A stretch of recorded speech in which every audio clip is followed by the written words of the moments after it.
تعالى يا حبيبي تعالى. بقول لك اصل ايه، مستحيل الصراحه يكون جوزي اصلا هنا. ما انا خايف احسن جوزك هوب طب على دماغي. انزل يا حبيبي ربنا يهديك. هو الحاج طلع وانت نزلت؟ انزل يا حبيبي ربنا يهديك يا حبيبي. تعالى شويه فين؟ نقعد شويه هنا لا حتى بقول لك نشرب ايه، عصير ولا الله حاجه. يرضى عليك، احنا مش ناقصين. ده هو الباب ده بايظ ولا ايه؟ لا. يا نهار اسود، حتى الباب بايظ. الباب مش بايظ يا حماده، بس هو في انسان، في بشري فوق الباب، فالباب مش عايز يقفل. انت معايا ترجمت، ونفسي اعرف انت مش شايفه ازاي. حتى الباب بايظ. ايه يعني مش هنقعد طب شويه؟ لا انا الصراحه خايف. انزل يا حبيبي يا ابني، انزل يا حبيبي انزل. انا نفسي اعرف هم مش شايفينك ازاي. انزل يا ابني، انزل يا حبيبي. نقف على الباب عشان لو حد يسالك يقول لي احنا ايه، اننا ايه بتاع زباله. ايه رايك؟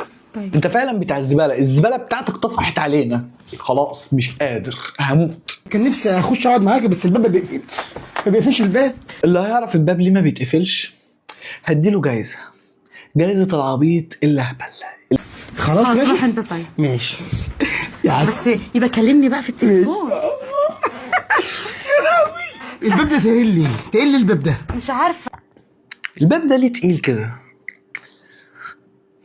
انتوا عايزين مفتش كرومبو؟ اقسم بالله والله هو ده برنامج مفتش كرومبو.